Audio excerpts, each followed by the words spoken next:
स्वागत है आपका पीटीसी न्यूज में। मैं सुमन कश्यप आपके साथ और हाजिर आपके सामने प्रदेश की तमाम बड़ी खबरों को लेकर बुलेटिन की शुरुआत करेंगे, लेकिन पहले नजर डालते हैं हेडलाइंस पर। अनिल विज ने कांग्रेस पर साधा निशाना, बोले कांग्रेस ने आज तक किसी मैनिफेस्टो पर काम नहीं किया, कांग्रेस ने झूठ की यूनिवर्सिटी खोल रखी है। कांग्रेस के राष्ट्रीय प्रवक्ता पवन खेड़ा ने भाजपा को घेरा, बोले कांग्रेस केंद्र में होती शंभू बॉर्डर बंद करने की नौबत न आती, कांग्रेस की गारंटियां काफी प्रश्नित हो रही हैं। घोषणा पत्र पर बोले हरियाणा कांग्रेस अध्यक्ष उदय भान, कहा जनता कांग्रेस की घोषणाओं में करती है विश्वास, भाजपा का घोषणा पत्र को बताया चुनावी जुमला। कांग्रेस नेत्री गीता भुक्कल ने कहा कि किसानों का प्रदेश में बनेगा शहीदी स्मारक, बताया महिलाओं और युवाओं के लिए घोषणा पत्र में क्या है खास, किसानों को डीजल सब्सिडी कार्ड दिए जाएंगे, ये कहा गीता भुक्कल ने। अवैध पटाखा फैक्ट्री में धमाका, 3 की मौत, 7 झुलसे। खरखौदा के गांव रिढाऊ में हुआ दर्दनाक हादसा, पुलिस ने शव को कब्जे में लेकर नागरिक अस्पताल पहुंचाया।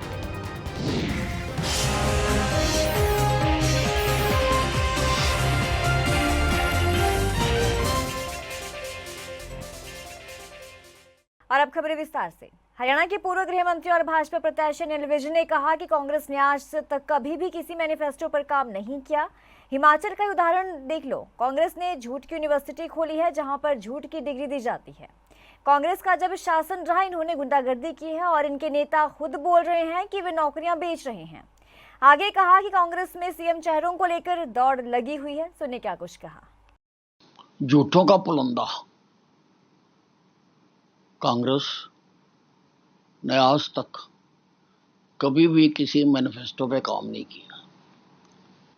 अगर नजदीक का उदाहरण देखना है तो हिमाचल का उदाहरण देख लो। उन्होंने पेश क्या किया था और कर क्या रहे हैं।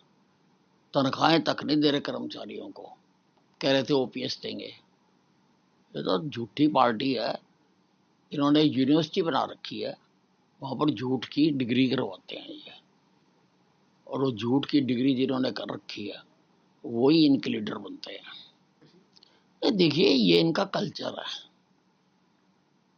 जब इनका शासन रहा इन्होंने इससे भी बड़ी बड़ी बदतमीजियां की हैं, इससे भी बड़ी बड़ी गुंडागर्दियां की हैं इन्होंने।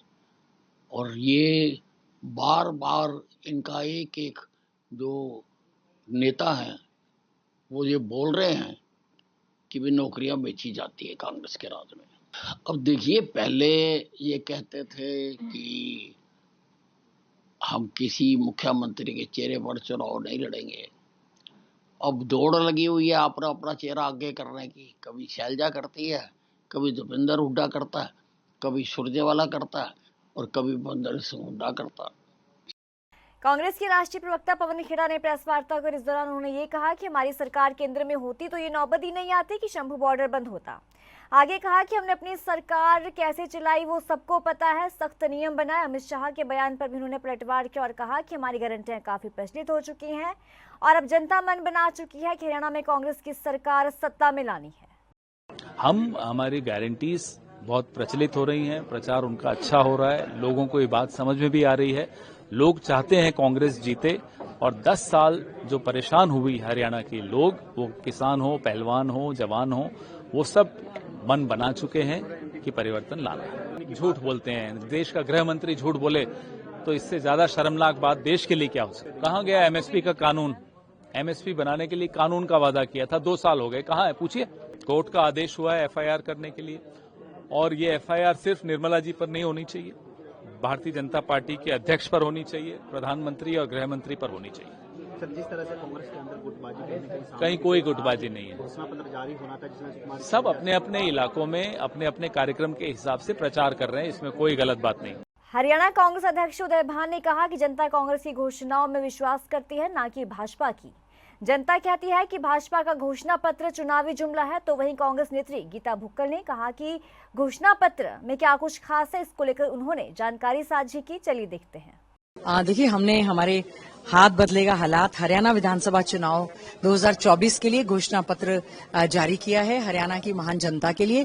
इसमें हमने हमारी बहन बेटियों को प्रायोरिटी पर रखा है, सुरक्षित हरियाणा का वायदा किया है हमने, किसानों को प्रायोरिटी पर रखा है, हमारी युवाओं को प्रायोरिटी पर रखा है। हम सभी से वायदा करते हैं एक सुरक्षित हरियाणा देते हुए हरियाणा को 1 नंबर बनाने का काम कांग्रेस पार्टी करनी चाहिए। जनता विश्वास इसलिए करेगी कि 2005 में 9 में जो चुनाव घोषणा पत्र हमने रिलीज किया वो अक्षर से पालन किया। हमारी घोषणाओं पर जनता विश्वास करती है, बीजेपी की घोषणाओं पर विश्वास नहीं करती, क्योंकि वो कहते कि ये तो चुनावी जुमला था। जैसे 15 लाख का हो या 2 करोड़ नौकरियों का हो, यहाँ पर कहा गया था कि 9,000 हम बेरोजगारी भत्ता देंगे। इन्हीं खट्टर साहब ने जब यहाँ पर रिलीज किया था। आज किसी को मिल रहा है कोई 9,000 रुपये बेरोजगारी भत्ता देंगे और 50,000 हम हर साल पक्की नौकरी देंगे। हमें ये बताया जाए कि भी ये 2 लाख सरकारी पद क्यों खाली पड़े हैं? जब सैंक्शन पोस्ट हैं तो एचआरएन के जरिए क्यों ले रहे हैं? जो जब सैंक्शन पोस्ट खाली है तो रेगुलर भर्ती क्यों नहीं हो रही? 30 बार से ज्यादा पर्चे क्यों लीक हुए? जो इनकी मिसमैनेजमेंट है, जो इसमें लगता है कि इनके कहीं ना कहीं इन्वॉल्वमेंट है, जो ये पेपर लीक करते हैं और उसका जो कोई पता नहीं लगता कि कौन है और उस पर कोई एक्शन नहीं होता। खरखौदा थाना क्षेत्र के गांव रिढाऊ में आबादी के अंदर घर में ही अवैध रूप से चलाई जा रही पटाखा फैक्ट्री में अचानक आग लगी और इस दौरान 3 लोगों की मौत हो गई। हादसे में 5 और 6 अन्य लोग बुरी तरह से झुलस गए। तो झुलसी हालत में सभी को पीजीआई रोहतक में ले जाया गया। सूचना के बाद दमकल विभाग की टीम मौके पर पहुंची और आग पर काबू पाया गया। तो एसीपी जीत सिंह ने टीम सहित मौके पर पहुंचकर जांच जो है वो शुरू कर दी। तो मिली जानकारी के अनुसार गांव रिढाऊ में आबादी क्षेत्र के अंदर एक घर में अवैध रूप से पटाखा फैक्ट्री चलाई जा रही थी। तो बताया ये भी जा रहा है कि फैक्ट्री में 10 से 12 लोग काम करते थे। शनिवार सुबह करीब 9:30 बजे तेज धमाके के साथ फैक्ट्री में आग लगी और आग और तेज आवाज के साथ आसपास के क्षेत्र में जो है वो हड़कंप की स्थिति पैदा हो गई। हमारे को सूचना मिली थी गांव रिढाऊ में एक घर में ब्लास्ट हुआ है। इस पे हम मौके पे आए तो यहाँ हमें पता चला है कि कुछ जो गंध जो पटाखों में यूज होता है वो यहाँ मिला है। एफएसएल की टीम बुलाई गई है। उसमें कुछ लोगों ने ये भी बताया कि सिलेंडर ब्लास्ट हुआ है, जिसमें 3 डेड बॉडी हमने निकाल ली है जो पूरी तरह झुलस चुकी थी। 7 इंजर्ड है, इनको हॉस्पिटल में भिजवा दिया गया है। और जो घर का मालिक, फैक्ट्री का जो मालिक है, उसको हमने राउंड अप कर लिया है। इन्फॉर्मेशन नहीं आई, हमारे पास इन्फॉर्मेशन आती तो हम तुरंत कार्रवाई कर देते। ये गांव के बीच में है और किसी तरह की कोई इन्फॉर्मेशन आई नहीं है। तो हम इसमें जांच कर रहे हैं, कब से उससे पूछताछ करेंगे और उसका पुलिस रिमांड लिया जाएगा और आगे कार्रवाई की जाएगी। सर अभी जांच जारी है या सर सौ निकल चुकी है? कितने सौ निकल? अभी जो हमारा मलबा है उसको हटाया जाएगा, क्योंकि इसमें ज़्यादातर लेबर बाहर की लग रही है। इसमें एक इंजर्ड जो औरत है वो यहाँ की लोकल बताई जा रही है, जिसकी डेथ हुई है। और बाकी जो मकान मालिक है जिसकी एक घर था, उसकी बेटी भी इंजर्ड बता रहे हैं, जो अंजलि नाम की है। और उन 7 जो इंजर्ड है उनको हमने भेज दिया गया हॉस्पिटल में। किसानों को डीजल सब्सिडी कार्ड दिए जाएंगे तो वहीं शहीद हुए किसानों का किसान शहीद स्मारक हरियाणा में बनाया जाएगा। ये बात कांग्रेस की वरिष्ठ नेत्री और मैनिफेस्टो कमेटी की चेयरपर्सन गीता भुक्कल ने पीटीसी न्यूज के साथ खास बातचीत के दौरान कही। इस मौके पर महिलाओं और युवाओं के लिए इस घोषणा पत्र में क्या कुछ खास है, इसको लेकर भी जानकारी दी। देखिए, बहुत बहुत धन्यवाद। हमने हरियाणा विधानसभा चुनाव 2024 के लिए जो घोषणा पत्र किया है उसमें ऑल इंडिया कांग्रेस कमेटी के द्वारा पूरी मेंबर्स की एक लिस्ट थी, उसकी घोषणा की गई थी। और हमने उसके बाद सब कमेटीज का गठन किया डिफरेंट सब्जेक्ट्स पर किसानों के लिए। और हमने हर जगह न्याय चौपालों का आयोजन किया, युवा न्याय चौपाल, किसान न्याय चौपाल, नारी न्याय चौपाल, माइनॉरिटी और सभी वर्गों के लिए, किसानों के लिए, दलितों के लिए, महिलाओं के लिए। इस तरह से हमने कार्य करने का काम किया और हमारी सब कमेटीज ने अपनी अपनी रिपोर्ट्स बनाई। और साथ ही साथ में हमारे सांसद भाई दीपेंद्र हुडा जी ने हरियाणा मांगे हिसाब जो है इसकी जो यात्राएं की उसमें हमारे बॉक्सेस रखे गए, लाखों सुझाव उसमें भी हमारे पास आए। हमने सभी से बातचीत करने के बाद हमारी ड्राफ्टिंग कमेटी ने और हमारे आला कमान की ओर से एक कोऑर्डिनेशन की कमेटी टीएस सिंह देव जी, अमिताभ दुबे जी के साथ में और चौधरी भूपेंद्र सिंह हुडा जी, हमारे लीडर ऑफ अपोजिशन जो पूर्व में मुख्यमंत्री रहे हैं, हमारे पार्टी के अध्यक्ष, एक एक विषय पर हमने पूरी चर्चा करने के बाद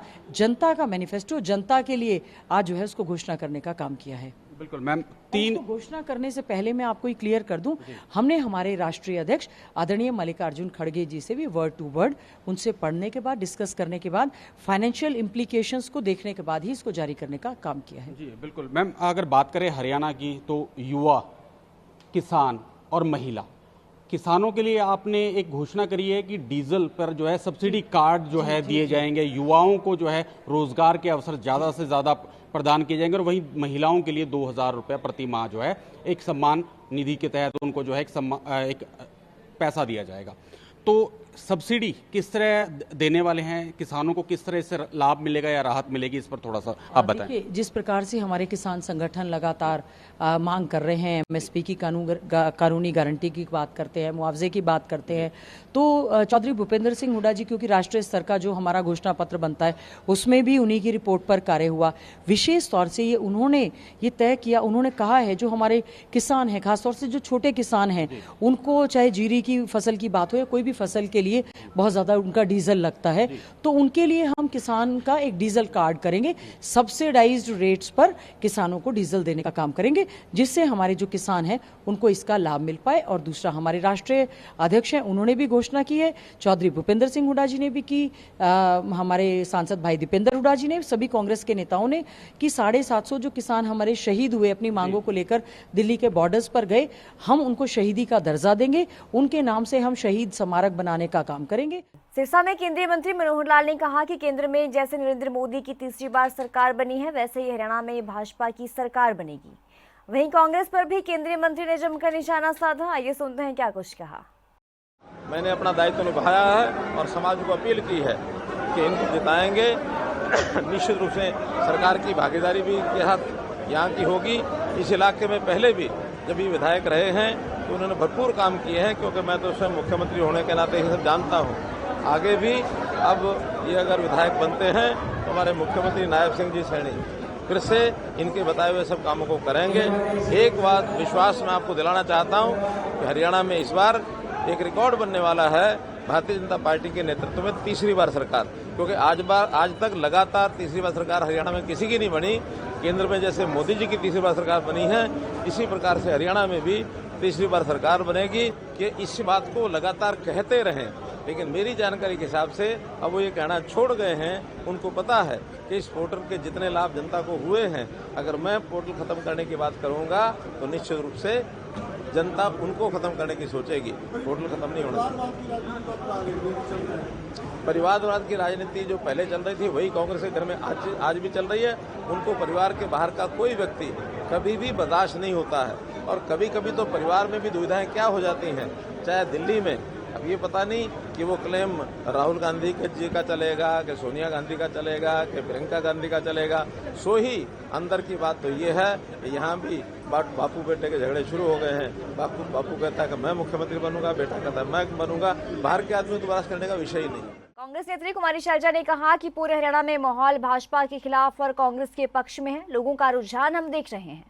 हरियाणा में कांग्रेस की सरकार बनने जा रही। आगे कहा कि भाजपा ने लोगों के साथ मजाक किया। भाजपा चुनावी वादे करती है लेकिन उन्हें कभी भी पूरा नहीं करती है। ऐसा है, सेना की कदर ही कांग्रेस ने की है। इन्होंने सेना के साथ मजाक कर दिया है। अग्निवीर के नाम पर जो जवानों के साथ भी, सेना के साथ भी, हमारे युवाओं के साथ, सैनिकों के साथ, सबके साथ मजाक किया गया है अग्निवीर के नाम पर। और ये हमारा वायदा है कि जब हमारी सरकार बनेगी, केंद्र में सरकार बनेगी, अग्निवीर को हम खारिज करेंगे। उन्होंने कहा अग्निवीर को रिटायर होने के बाद दोबारा जो नौकरी देंगे वो पेंशन के साथ देंगे। हाँ, अब देखते हैं असली बात क्या निकलती है। ये तो जब चुनाव आते हैं तब कुछ का कुछ ये वायदे करते रहते हैं, लेकिन आगे इनके वायदे कभी पूरे होते नहीं। अमित शाह कहते हैं कि राहुल गांधी को एमएसपी की फुल फॉर्म पता नहीं है। देखो, इस तरह का बयान किसी को शोभा नहीं देता। राहुल गांधी जी की कमिटमेंट है किसानों के प्रति, और भाजपा की किसानों से कोई भाजपा का वास्ता नहीं है। तो भाजपा और कांग्रेस में विधायक बनने से पहले मुख्यमंत्रियों की होड़ लगी हुई है, मैं मुख्यमंत्री मैं मुख्यमंत्री। देखो, ये चीजें तो चलती हैं, लेकिन भाजपा का हम नहीं कह सकते कुछ क्या है इनका। ये तो रोज अपने बदल देते हैं, और जिनके नाम भी नहीं सुने होते उनको बना देते हैं। आप कभी किसी राज्य में देख लो, किसी राज्य में देख लो, हर राज्य में इन्होंने ऐसा किया है। लेकिन कांग्रेस पार्टी का एक सिस्टम है, और विधानसभा चुनाव के बाद फिर हाईकमांड तय करता है। हमारे विधायक रेजोल्यूशन पास करते हैं और हाईकमांड का ये अख्तियार है। उचाना हल्के में भाजपा उम्मीदवार देवेंद्र अत्री का जनसंपर्क अभियान जो है वो निरंतर जारी है। गांव में उनको लोगों का जबरदस्त जन समर्थन मिल रहा है। उचाना के चुनावी माहौल को लेकर देवेंद्र अत्री ने ये कहा कि लोगों का जो है उन्हें जबरदस्त जन समर्थन मिल रहा है, जिससे कि वे गदगद है। दुष्यंत चौटाला के द्वारा भाजपा के साथ जाना भूल बताए जाने पर देवेंद्र अत्री ने ये कहा कि लोकतंत्र में कोई भी कुछ भी कह सकता है। यहाँ क्या खिचड़ी पकी है सबको पता है, किस हिसाब से किसने काम किया है ये भी सबको पता है, और बदलाव आएगा। 100% हम विकसित उचाना का सपना साकार करेंगे।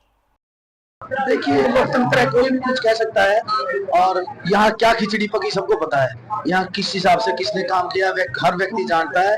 बदलाव आएगा, 100% हम लोग विकसित उचाना का सपना साकार करेंगे। देखिए, आप सबको पता है, कभी यहाँ कभी वहाँ, कभी वहाँ कभी यहाँ, सबको हर व्यक्ति जानता है। और उनके बारे में क्या मतलब मैं क्या बात कर सकता हूँ। मुझे लगता है कि 50 साल के कैरियर में उन्होंने क्या करके दिखाया। आज तक हमारी माताओं बहनों के सिर से मटके नहीं उतरे। ये लोग जो जोश और उत्साह के साथ युवा साथी आ रहे हैं, काम करवाया है, काम करवाया भारतीय जनता पार्टी ने, बिना पर्ची बिना खर्ची। युवाओं की फौज देखी आप, और युवाओं के कंधे पे देश है। मैं युवाओं से आग्रह भी कर रहा हूँ कि मुझे आशीर्वाद दे, मेरे को मेरा साथ दे।